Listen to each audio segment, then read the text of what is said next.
우리 말씀 보겠습니다. 베드로전서 1장 3에서 7절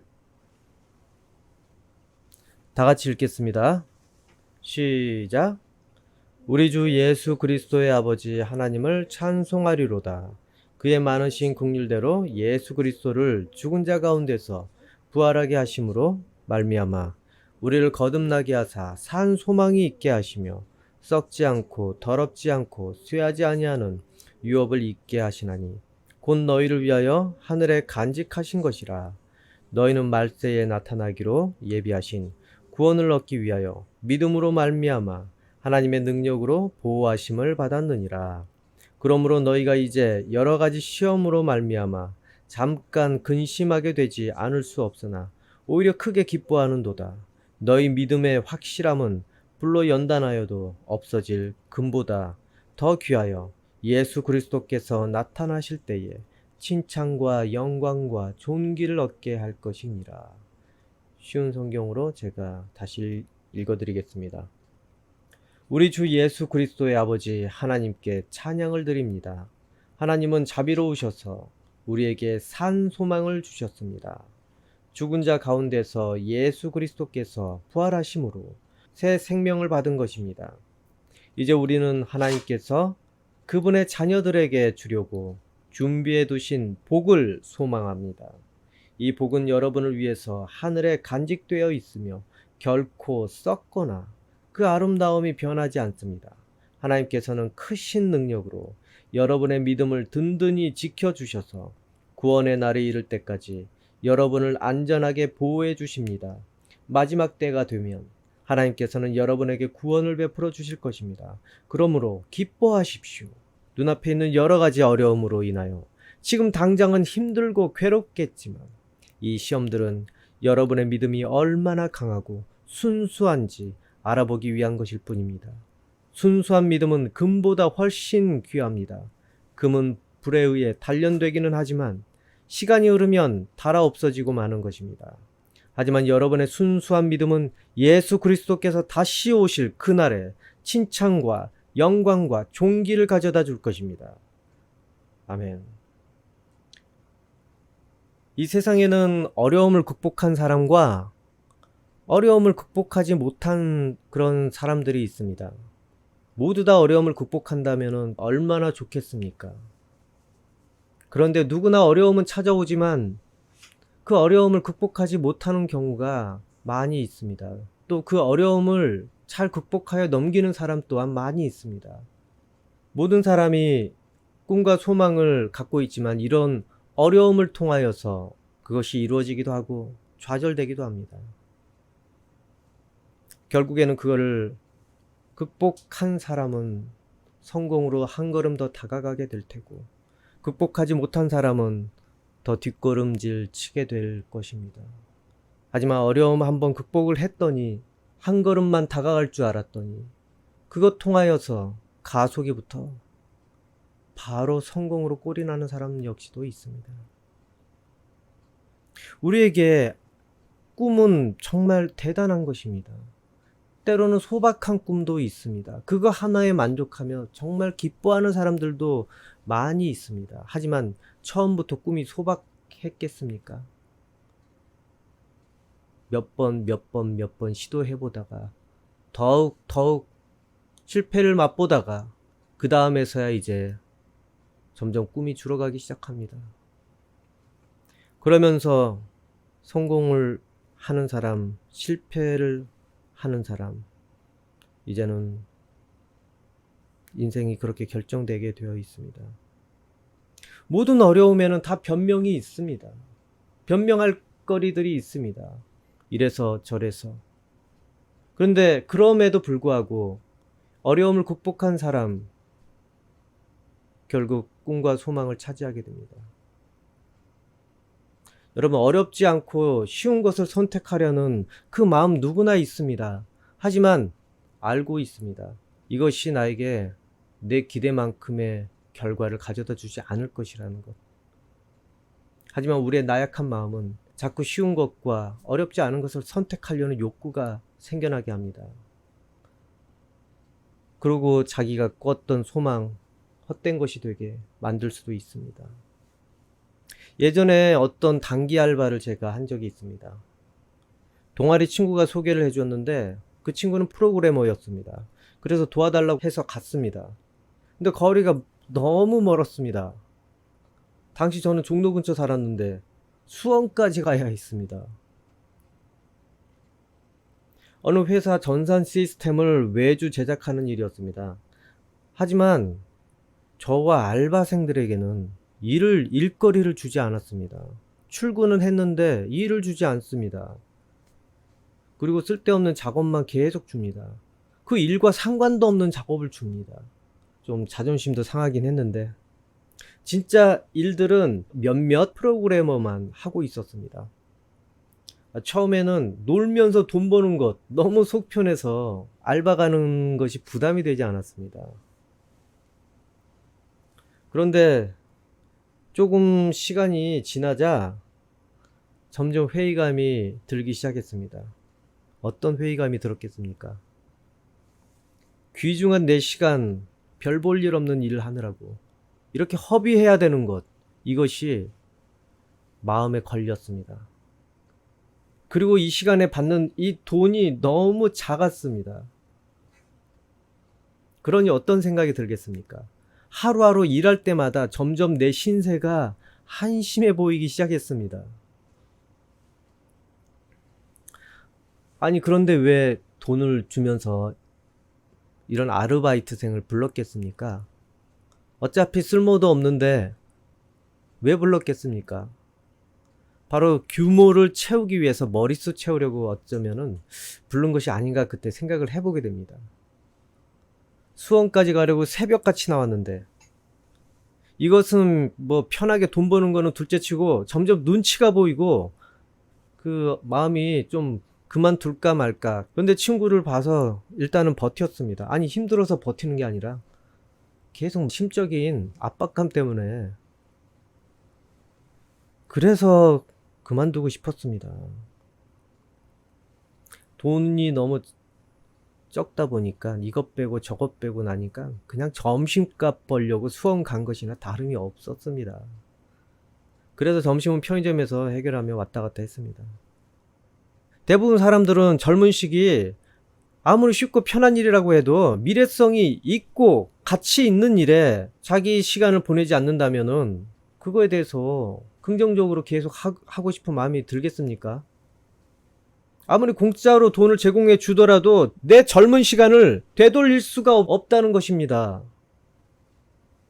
내 젊은 시간과 그 공짜 돈, 그거를 맞바꾼다는 것. 처음에는 꽁돈이니까 너무 좋겠지만은 곰곰이 생각을 더 해보니까 이거는 하루 이틀도 아니고 내 이 젊은 귀중한 시간을 그렇게 뺏어 먹은 거에 대해서 점점 회의감이 들 수밖에 없습니다.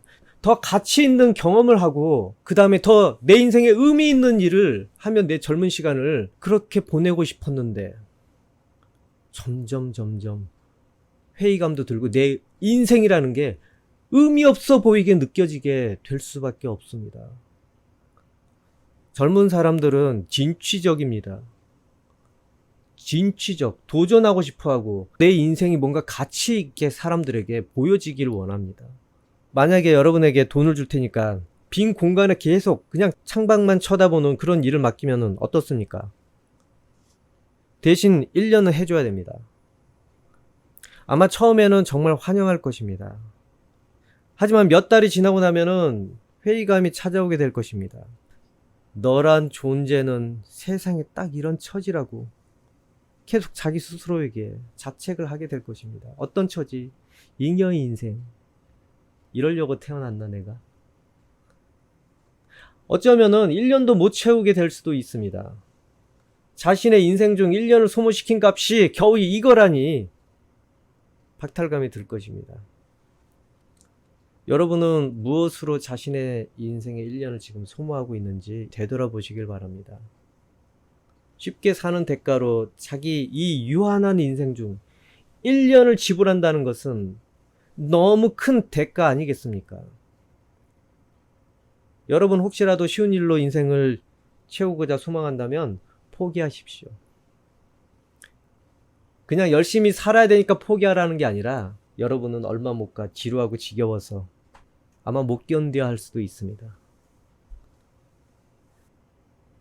여러분 흥미진진한 일에 여러분 인생을 채우기를 더 소망하십시오. 물론 어렵고 힘들더라도 그러면 인생의 생기를 느끼게 될 것입니다.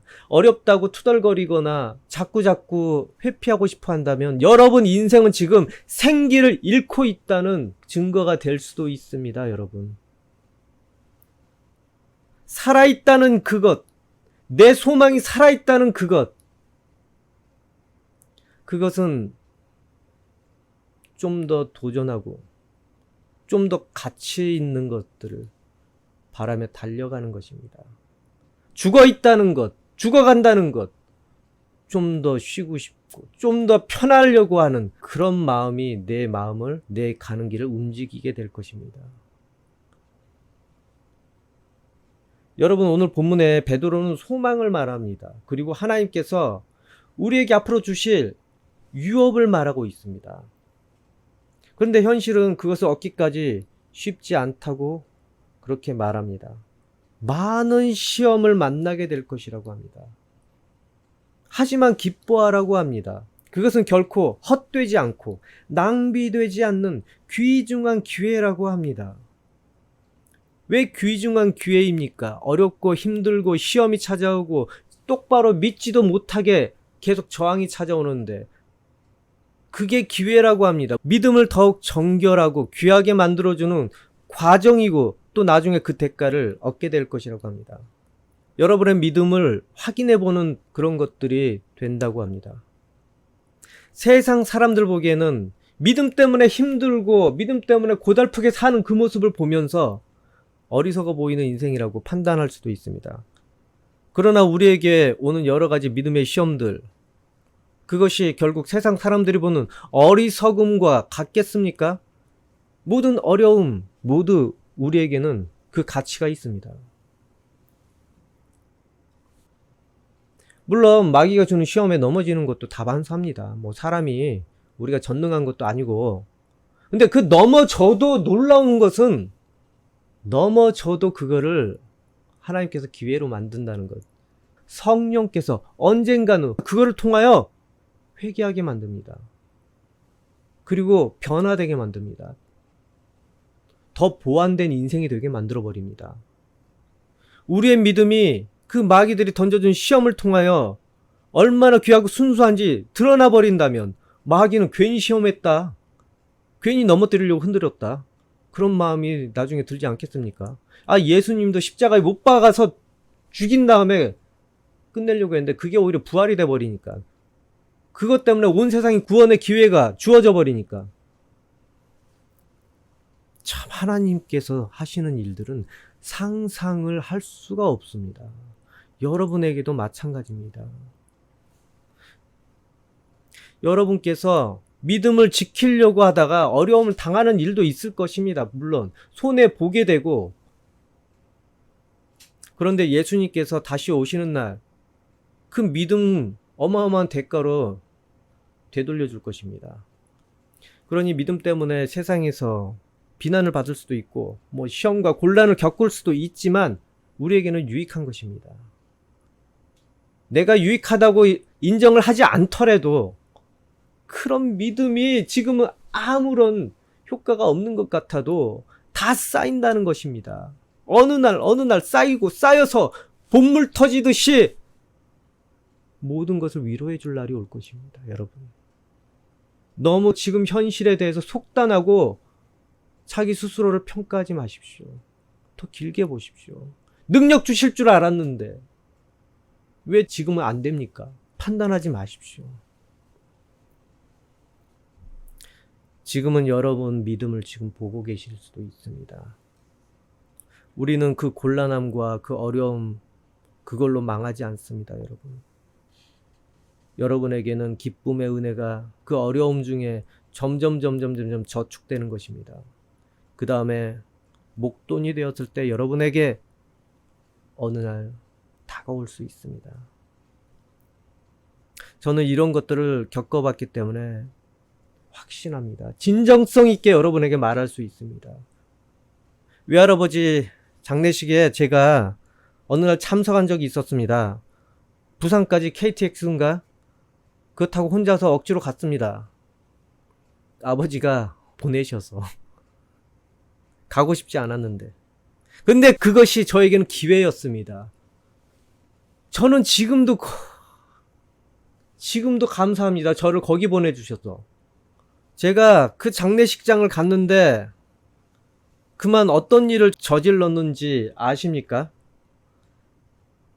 이전에는 잘만 하던 저를 왜 그날부터 안 하는 거야? 절을 안 해버렸습니다. 그랬더니 뻔하지 않습니까?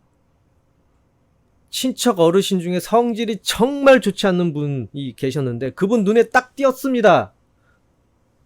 아니 그냥 조용히 멀리 뒤에서 있었는데 어떻게 아셨는지. 그분이 오셔서 욕을 아주 그냥 바가지로 했습니다. 와, 그분이 나에게 욕을 하는데 정말 민망할 정도로 사람들이 있는 데서.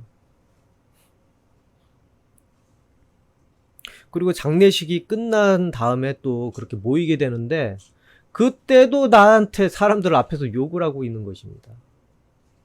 참, 그때는 참 무안하기도 했고. 그런데 신기한 것 한 가지가 있는데 왜 마음이 흐뭇했는지 모르겠습니다. 그리고 얼굴에 그 은혜의 미소가 나왔습니다. 이게 이런 거구나. 성경에 이게 이런 거구나. 나는 이제 경험을 하는구나. 욕을 먹고 있는데 기쁘다니. 이 처음 겪는 신기한 경험이었습니다. 하지만 그때 이후부터 저는 조그만한 믿음이 이제 초보 단계 믿음이죠. 그게 인정받았는지 누군가 저에게 자꾸 말을 해주려고 합니다. 그때부터 이제 인정받은 거 아니겠습니까? 우상에 절하지 않고 죽은 거에 절하지 않는 그 순간부터 이제는 뭔가 나에게 얘기를 해주려고 다가옵니다. 설명을 해줍니다. 그 이전까지 저의 믿음은 암흑시대였다는 거 아니겠습니까? 성경에 있는 말이 진짜 사실입니다, 여러분. 예수 그리스도 때문에 내가 욕을 얻어먹으면 기뻐해라.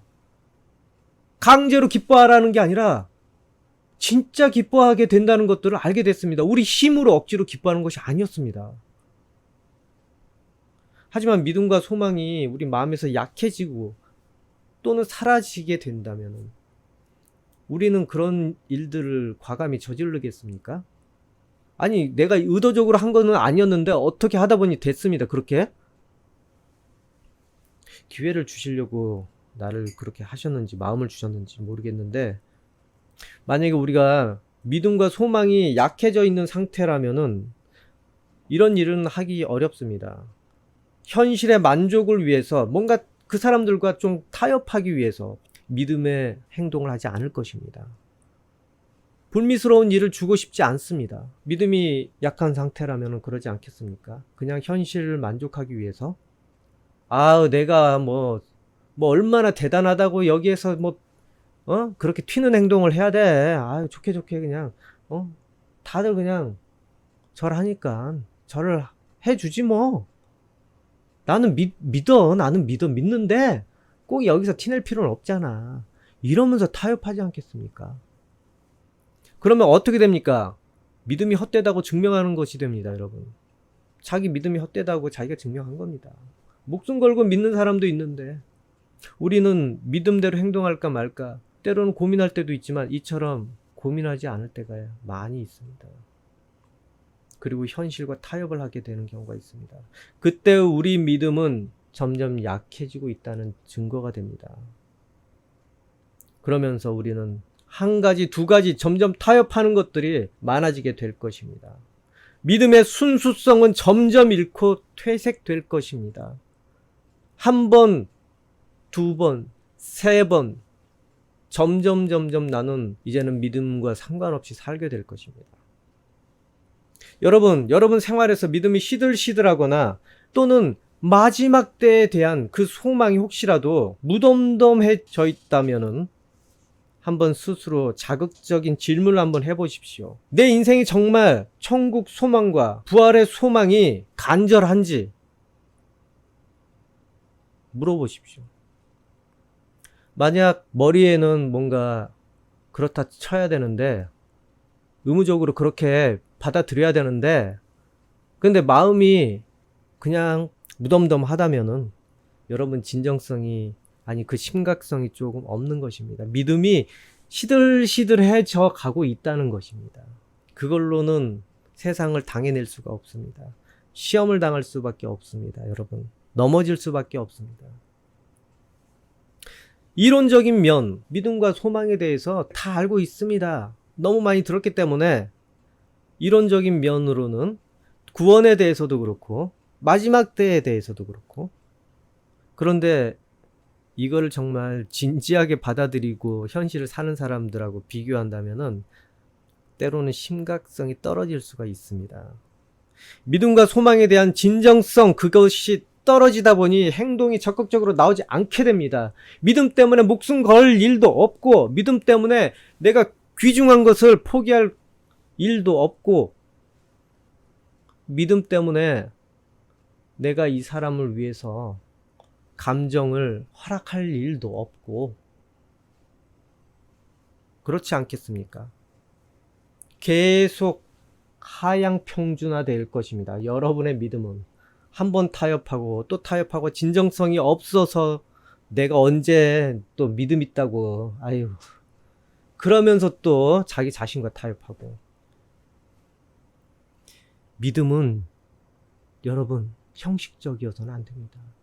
때로는 필요할 때도 있습니다, 형식이. 하지만 진실성이 있어야 믿음이 아니겠습니까? 믿음은 무엇입니까, 여러분? 진실되어야 한다는 것입니다. 신뢰가 가야 한다는 것입니다. 근데 형식적인 믿음과 이론적인 믿음 가지고는 절대 자기가 믿음이 있다고 자신할 수가 없습니다. 속이는 것이 믿음과 관계가 있겠습니까? 믿음과 소망에 대해서 진정성을 계속 유지하는 것, 결코 쉬운 일이 아닙니다, 여러분. 믿어져야 믿지, 자꾸 의심이 생기고, 그 다음에 지키지 못하겠고, 그래서 때로는 분명히 넘어지는 일이 발생할 수밖에 없습니다. 그리고 첫 은혜의 감동이 점점 식어가는 날을 만나게 될 것입니다, 여러분. 믿음이 약해진 것은 괴로운 일입니다. 자기 자신도 자책하고, 느낌이 없기도 하고, 은혜가 없어서 안타깝고, 스스로도 교회 가는 게 즐겁지 않고, 말씀 듣는 게 즐겁지 않고, 기도하는 것도 그냥 뜨거운 마음이 없으니 괴롭고, 이 머리로는 알겠는데 마음이 동작이 안 되니 얼마나 답답하겠습니까? 이러한 믿음이 정말 괴로운 믿음 아니겠습니까? 억지로 가짜로 믿는 척 하기도 정말 고달프고. 하지만 여러분, 그게 시험입니다. 믿음의 시험. 그러나 소망을 간직하고 버틴다면은, 여러분, 그때가 지나면 믿음이 한 차원 더 순수하게 재련되게 될 것입니다. 나의 믿음 없음, 그때를 기억하게 될 것입니다. 믿음 없었던 그때를.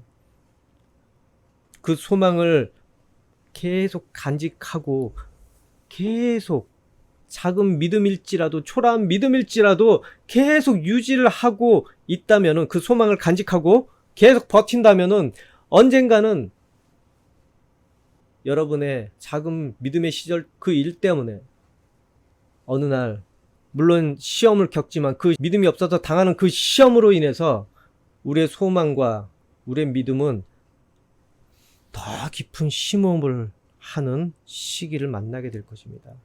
아, 그 시기는 절대 헛된 것이 아니었구나.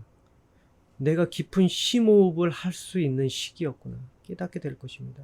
여러분, 너무 지치고 힘들 때 한번 크게 심호흡을 멈춰서 하지 않습니까? 그 다음에 다시 걷지 않습니까? 우리는 성공을 이뤄내기 위해서 어떤 과정을 겪습니까? 노력 진짜 많이 합니다. 그런데 노력만 하고 끝납니까?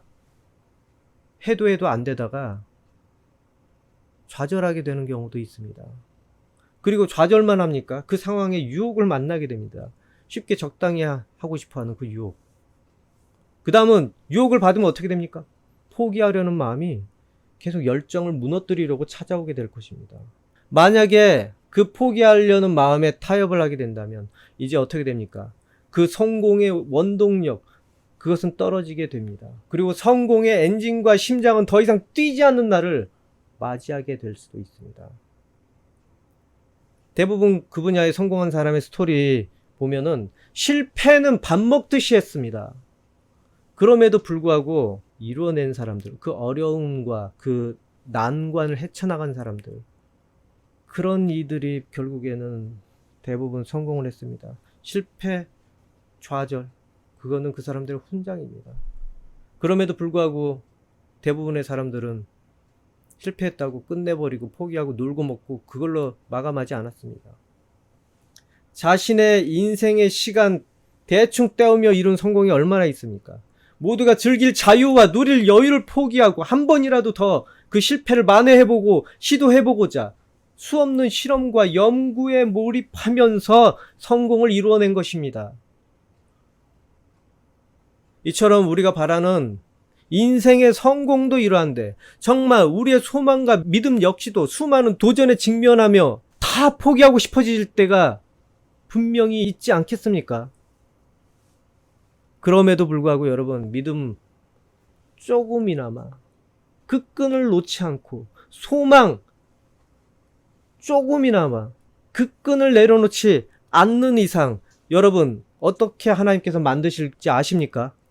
여러분에게 스파크를 걸 기회를 하나님께서 주시게 됩니다. 여러분이 각성을 하게 될 때가 온다는 것입니다. 이제는 수많은 도전에 맞서 싸워 믿음을 어느 날 지킬 때가 온다는 것입니다.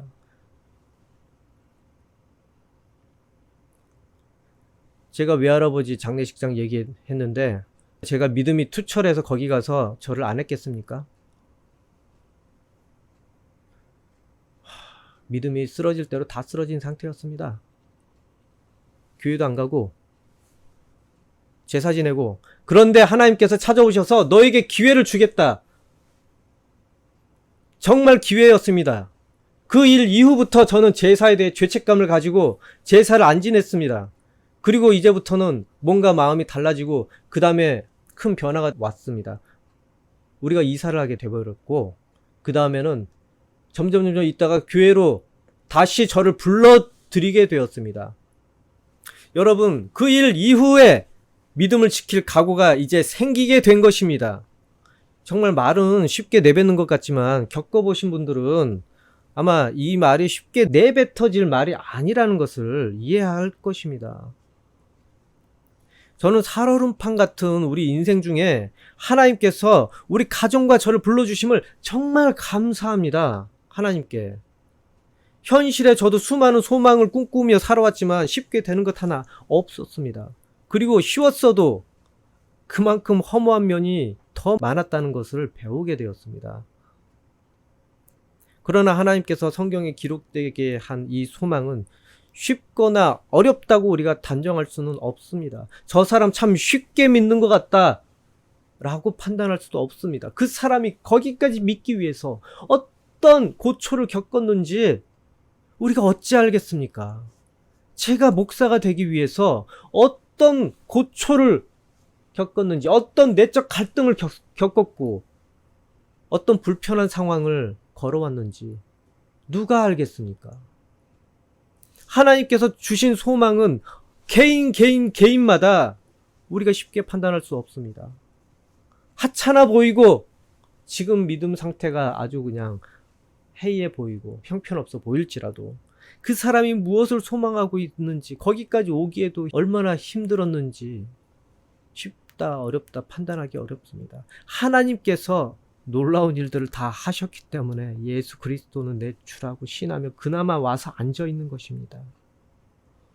단지 우리의 믿음이 얼마나 살아있는지 그것에 따라서 그 소망은 더욱 일을 할 것입니다. 우리 인생 중에 살아서 호흡하고 있다는 것, 그것 때문에 우리 인생이 펼쳐지지 않습니까? 이 믿음이 그나마 살아있다면은 우리 소망은 여전히 같이 동반해서 일을 할 것입니다. 여러분 믿음 속에서 그 소망은 살아 숨쉰다는 것입니다. 여러분, 죽은 자의 소망이라는 거 들어봤습니까? 죽어 있는 사람이 소망을 계속 꿈꿀 수 있습니까? 죽음과 동시에 소망 끝입니다, 이제. 그런데 우리에게 이 소망이라는 것은 산 소망이라고 했습니다. 살아 있습니다. alive. 죽지 않는 영원한 소망입니다. 현실의 삶에도 하나님께서는 소망이 끊어지지 않게 먹이고 입히시면서 우리를 그 산 소망 속에 살아가게 할 것입니다. 우리 안에 여전히 그 믿음의 엔진이 돌아가고 있고 그 믿음의 심장이 뛰고 있다면은 또 소망의 맥박 역시도 뛰면서 여러분에게 동작하고 있을 것입니다. 우리 인생 비록 어려움과 시련 있을지언정 결코 허무한 결말의 인생으로 되지 않게 그것이 만들 것입니다. 베드로는 우리 이러한 인생에 썩지 않을 살아있는 소망, 그것을 하나님께서 주셨다고 했습니다. 우리 같은 유한한 인간에게 어떻게 살아있는 소망을 말할 수 있습니까? 모순과도 같을 수 있습니다. 그렇지만 하나님께서는 영원하십니다. 그래서 모든 것을 다 영원하게 만들게 하실 수 있는 능력이 있으십니다. 그래서 우리의 죽음과 상관없이 지속될 소망을 그분께서 성령을 통해 우리가 꿈꿀 수 있게 하신다는 것입니다. 영원한 하나님께서 우리도 영원한 존재로 계속 소망이 지속되게 그러라고 살아있는 소망을 주신 것입니다. 이루고 나면 퇴색해버리고 마는 그러한 허무한 소망이 아니라 우리에게 지속적으로 뭔가 역할을 하는 소망을 주셨습니다. 이 소망의 역할, 우리 현실에서 지금 일하고 있습니다. 그리고 또 죽어서도 그 역할을 할 것입니다. 이 소망이라는 것은 우리가 죽은 다음에 부활하는 그것에만 동작하는 소망이 아닙니다. 또 막연한 소망이 아닙니다. 여러분이 믿기 시작한 때부터 이미 그 소망은 숨쉬기 시작했습니다. 계속 살아서 여러분 인생 중에 지금도 동참하고 동작하고 있습니다. 그 소망을 원동력으로 하나님께서는 못하실 것이 없으신 그 능력을 보이실 것입니다. 천국을 소망하고 영생을 소망하는 것은 미지의 소망만을 이야기하는 것이 아닙니다. 그것 때문에 여러분을 지금 교회에 나오게 만들고 헌금하게 만들고 헌신하게 만들고 또 일상에서 믿음대로 행동하게 만든다는 것. 그것 때문에 여러분은 살아있는 소망을 지금 체험하고 있는 것입니다. 그리고 믿음의 불을 그 소망이 다시 활활 타오르게 여러분을 만들게 될 것입니다. 여러분 세상에서는 소망을 잃어버렸다 하더라도 하나님 안에서는 그 소망이 여러분을 일어서게 해줄 것입니다. 너는 이대로 망할 것이 아니다. 하나님께서 약속의 길로 인도하여 주실 것이다. 그것 때문에 여러분은 세상이 줄 수 없는 그런 희망을 갖게 될 것입니다. 세상이 위로할 수 없는 위로를 여러분은 갖게 될 것입니다. 단지 조금이나마 희미하게나마 믿음의 불이 있다면 끄지 마십시오. 끄지 마십시오. 떠나지 마십시오. 기도하겠습니다.